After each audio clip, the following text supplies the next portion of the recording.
Ibrahim Traoré, un homme exceptionnel, un homme fort, tel qu'on les aime, un homme brave, courageux, jeune, a fait un discours très percutant. Suivons. Nous ne pouvons pas faire une révolution sans communiquer. Certains diront qu'il ne faut pas trop parler, mais lorsqu'on ne parle pas, c'est la manipulation qui prend le terrain.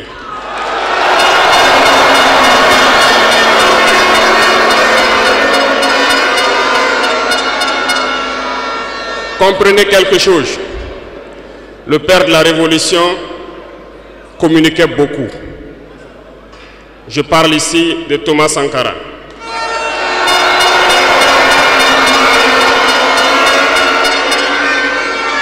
Dans l'un de ses propos, il vous disait ceci.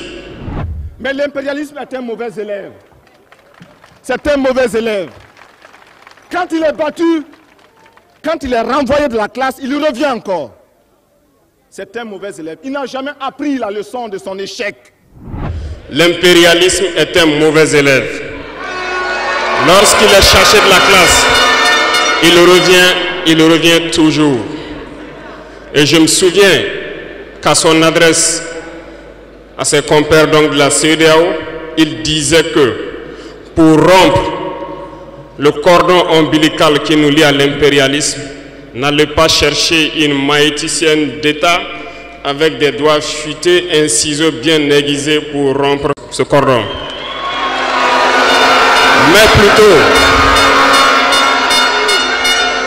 Mais plutôt, il vous faudra un bûcheron robuste avec une hache bien aiguisée pour donner un coup sec et rompre le cordon.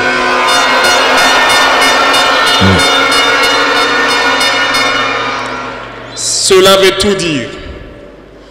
Je m'en vais vous expliquer un peu comment est-ce que l'impérialisme se comporte.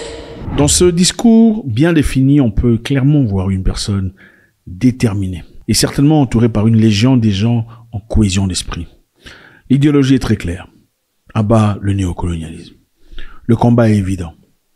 Il ne s'agit pas ici d'un combat de gain, de richesse, comme beaucoup de présidents africains. Il ne s'agit pas ici d'un combat d'enrichissement personnel, d'enrichissement de sa famille, d'enrichissement illicite, au détriment du peuple. Ibrahim Traoré, clairement ici, se bat pour les intérêts de son peuple.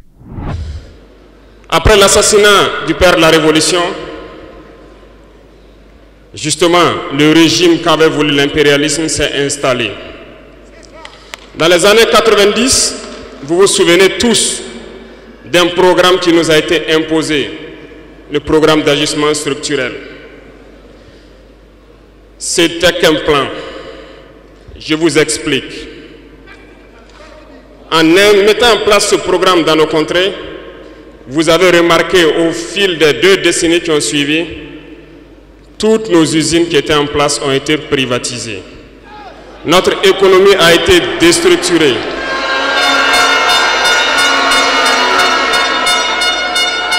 Ils ont mis en place un système néocolonial, un système de capitalisme sauvage qui ne profite qu'aux dirigeants et leurs amis, un cercle restreint.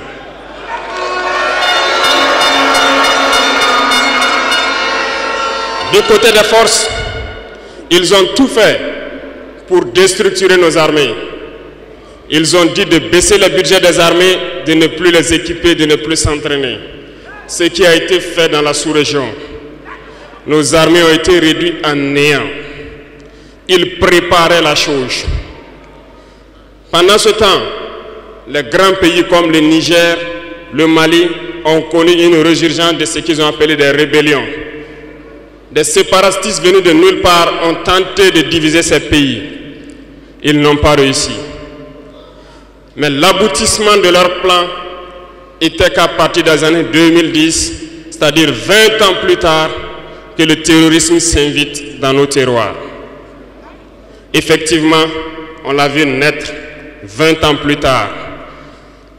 Des individus ont été choisis et on leur disait juste, allez-y les combattre, leurs armées sont déstructurées, nous avons travaillé à ce que cela arrive.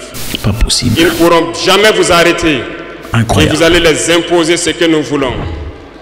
Ces individus ont recruté de jeunes innocents, ignorants, dans nos différentes campagnes, à qui ils injectent la drogue et les amènent à tuer leurs compatriotes.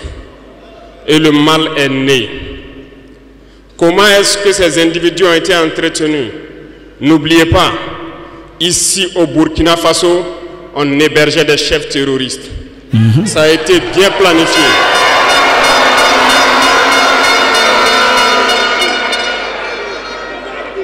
Et comment y arriver? Lorsque ces terroristes vont se lancer, il y avait quelqu'un qui pourrait peut-être intervenir à la faveur de nos États. Je nomme ici le feu général Muammar Kadhafi. Kadhafi était un homme grand, un homme très grand. Mais on ne voulait pas de lui. Parce que sa ligne de pensée risquait d'être contaminée à d'autres personnes, à d'autres dirigeants. Et il fallait absolument l'éliminer. Il fallait l'éliminer. Et un beau jour, ils sont tombés sur lui. Ils l'ont éliminé. Ils ont encore eu dans ce plan l'ingénieuse idée de mettre toutes les soutes d'armement et de munitions à la disposition de ces terroristes qui devaient donc déstructurer notre sous-région. Le plan était parfait. Et dès lors, ils se sont mis en ordre de bataille. Ils ont commencé à descendre vers le sud. Nous nous souvenons encore, lorsque le régime en place à Bamako en son temps a fait appel donc à des forces étrangères. Il ne fallait pas plus que quelques heures qu'ils se déploient. C'était bien préparé. Ils se sont déployés et ils ont fait semblant d'arrêter le terrorisme. Et immédiatement, nous avons vu l'installation de plusieurs forces étrangères au Mali.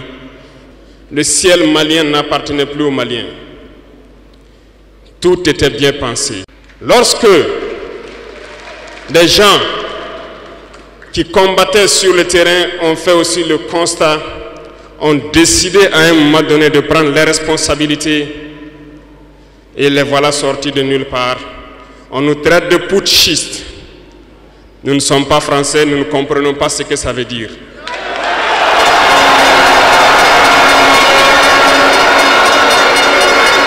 Et les valets locaux, qui sûrement ne comprennent même pas le sens profond du mot, nous appellent aussi putschistes. Très bien, on se l'approprie. Rappelons encore une fois que Ibrahim Traoré, jeune homme dans la trentaine, fort, viril, a rejeté son propre salaire de président pour n'accepter que son salaire militaire, un salaire de capitaine. Rejeter le salaire évident, le salaire grand d'un président pour un salaire négligeable d'un capitaine. C'est ça l'esprit de Sankara. Voilà pourquoi on dit les chiens ne font pas des chats. C'est un esprit révolutionnaire et vrai. Contrairement à beaucoup de personnes qui sont révolutionnaires avant de devenir président de la République. Très révolutionnaires. Très avant-gardistes dans leurs paroles au moins. Mais à partir du moment où ils prennent la tête, le cerf du pays, ils changent complètement. 360 degrés, ou peut-être 180 degrés de tour total. Rappelons encore une fois qu'en faisant cela, Ibrahim Traoré a inspiré à sa population le courage de pouvoir emprunter le chemin. Le gouvernement d'Ibrahim Traoré, beaucoup de personnes, en tout cas la grande majorité, ont remis 50% de leur salaire pour l'effort communautaire. L'objectif est de se mettre ensemble, puisqu'ils ne peuvent pas recevoir de l'argent venant de l'FMI ou de la Banque mondiale. Parce qu'on ne les aime pas, évidemment. On ne veut pas d'un peuple qui peut penser. On veut d'un peuple consommateur. On veut d'un peuple fanatique. Un peuple fanatique de leurs colonisateurs. Un peuple fanatique des langues de leurs colonisateurs. Un peuple correcteur dans les langues de leurs colonisateurs. Un peuple oppresseur, dont ils oppressent leurs propres frères, qui ne s'applique ou ne parle pas très bien la langue du colonisateur.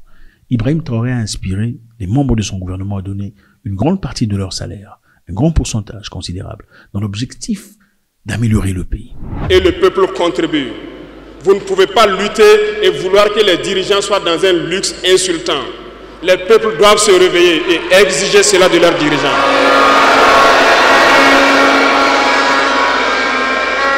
Ibrahim Traoré, encore une fois, vient de dire qu'il n'y aura pas de salaire pour les députés. Pas de salaire, plus de salaire.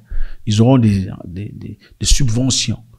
Au Burkina Faso, lorsqu'il s'est agi pour nous de contribuer donc pour que le FDS soit équipé, les députés n'ont plus de salaire aujourd'hui. Ils n'ont que des indemnités de session. Les salaires des ministres ont été diminués au maximum. Au lieu de donner des gros salaires qui ne servent absolument à rien à des députés, oui, je le dis, absolument à rien, parce que la plupart des députés ne votent pas des lois du tout. Ce sont des cohésions. Ils coopèrent, ils font semblant d'opposition, tout ça, en public, mais dans le coin, ils discutent, ils échangent. Ils travaillent en effet pour leurs propres intérêts. Dans certains pays, ils en profitent pour se faire de l'argent, acheter des voitures, et tout ça. Mais Traoré le dit très clairement, celui qui est révolutionnaire ne prend pas des chemins à mi-chemin. Un révolutionnaire ne fractionne pas à mi-tension. C'est full ou rien. C'est plein ou zéro. Pas de salaire pour les députés. Tant que le pays est en guerre et en difficulté, on va d'abord prioriser les intérêts les plus élémentaires. Vous avez dû remarquer, tous les corps ont été déstructurés. Plus d'entraînement, plus rien pour l'armée. Ils ont imposé dans tous nos états-majors, toutes nos écoles et toutes nos structures stratégiques ce qu'ils ont appelé des conseils militaires. Lorsque nous nous sommes révoltés le 30 septembre 2022, la première des choses était de chercher à savoir qui sont ces conseillers militaires et où ils étaient. Nous avons donc pu identifier que le mal est profond. Et la première des choses était de leur demander de quitter notre armée.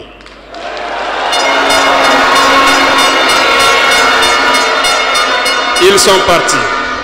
Le président Ibrahim Traoré clairement a compris la manigance européenne, la manigance étrangère, l'objectif final de reconquérir la terre, qui a déjà été prétendument libérée. Vous ne pouvez pas espérer retrouver votre objet perdu en faisant appel à celui qui vous l'a volé de venir vous aider à le chercher.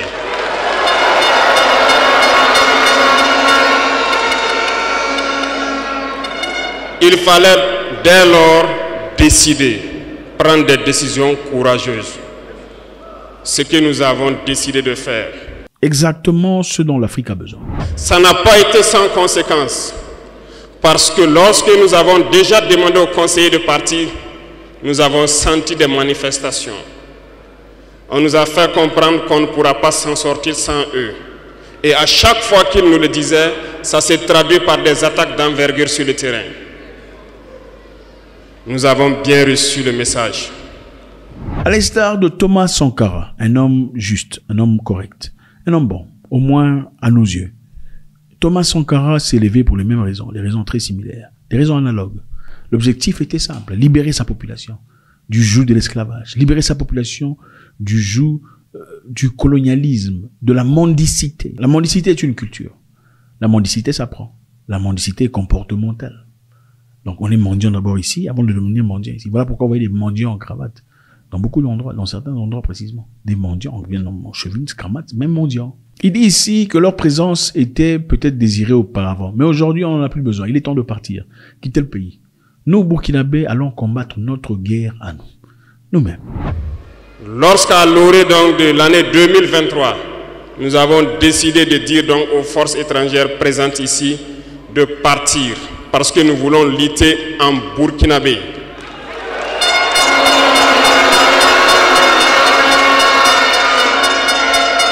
Ils ne l'ont pas sûrement apprécié.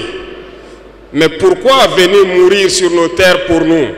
Nous préférons combattre nous-mêmes. Nous avons demandé à ce qu'ils retournent chez eux.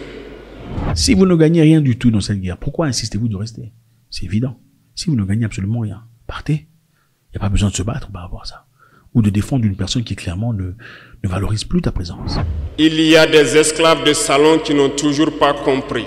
En son temps, des officiers militaires nous ont écrit et nous ont approchés pour nous dire que c'était une très mauvaise décision et que nous n'allons pas tenir 2 mois. Des fiches ont été écrites. On nous a transmis ces fiches pour nous faire une analyse stratégique de leurs pensées. Nous avons dit c'est soit nous sommes souverains ou nous restons esclaves à jamais. Effectivement, lorsque le dernier soldat a quitté le Burkina Faso, nous avons compris de quoi est-ce qu'il s'agissait. Les attaques se sont enchaînées immédiatement. Déou, Tinakov, Partiaga, ainsi de suite. Mais ce qu'ils avaient oublié, c'est que le peuple du Burkina Faso avait compris notre message et s'était engagé sur la même voie que nous.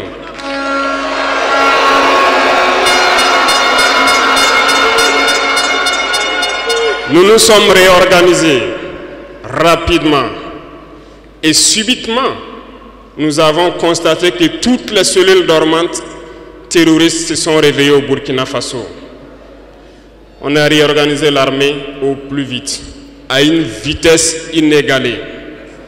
Nous avons créé plusieurs unités et même si plusieurs autres sont à venir, nous les avons équipées. Et aujourd'hui, cet équipement se poursuit parce que dans les jours à venir, les mois à venir, ce que vous allez voir venir au Burkina Faso doit faire de notre armée une puissance à craindre.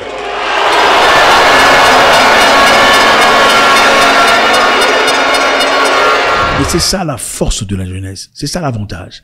Quand on est jeune, on a certaines capacités de clairvoyance. Quand on est jeune, on a une certaine autorité, une capacité d'acter sur ses paroles. C'est-à-dire, je dis quelque chose et je ferai la chose. Si vous osiez défier cette chose.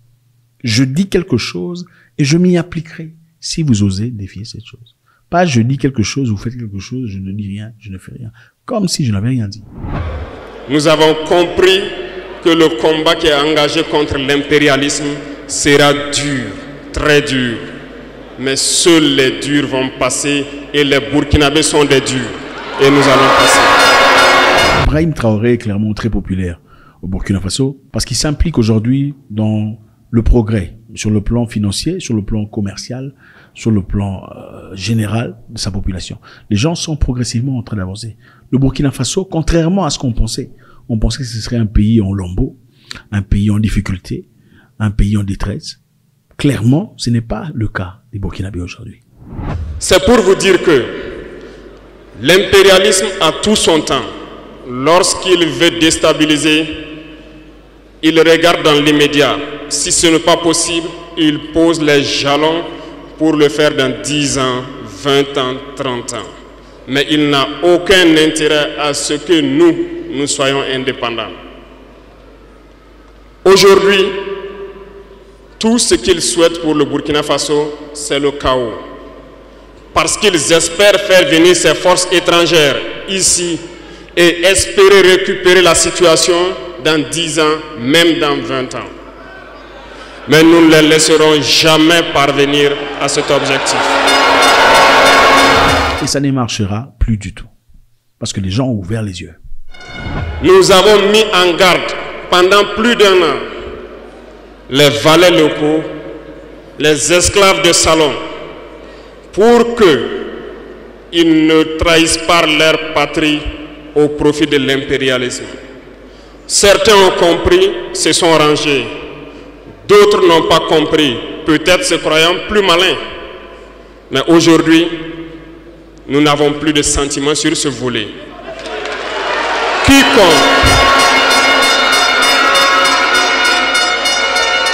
Quiconque va trahir sa patrie au profit de l'impérialisme, il sera traité comme tel.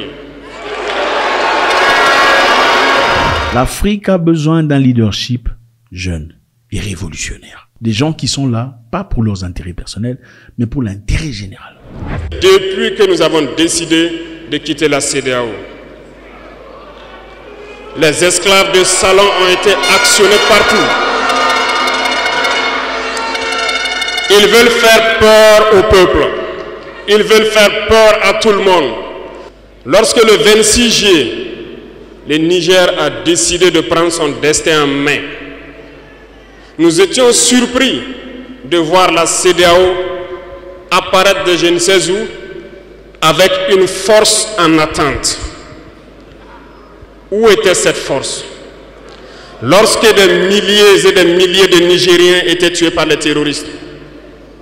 Où était cette force lorsque des milliers de Maliens, de Burkinabés mouraient sous les balles des terroristes? Ils ont dit que par la force, ils allaient déloger donc les vaillants fils du Niger qui ont pris le destin en main du pays. Croyez-vous que ce sont des femmelettes qui sont au Niger? Il y a des combattants là-bas.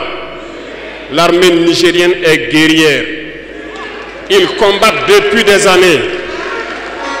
Ce n'est pas une armée de défilé ou une armée de maintien de paix. Et les armées de l'AES ont décidé de s'unir. Nous attendons cette force en attente. Ibrahim Traoré, encore une fois, inspire et continuera à inspirer une grande partie de la population, pas seulement burkinabé, mais aussi africaine, avec ses démarches révolutionnaires et fortes. Je pense que c'est comme ça qu'on commence. Quelqu'un doit commencer quelque part pour que les autres suivent, pour que les autres empruntent le chemin.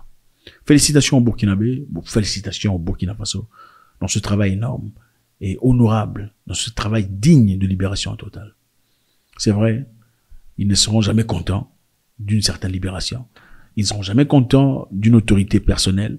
Ils ne seront jamais contents de voir le Burkina Faso, le Mali, le Niger ou autres pays avancer et choisir leur propre chemin. God bless.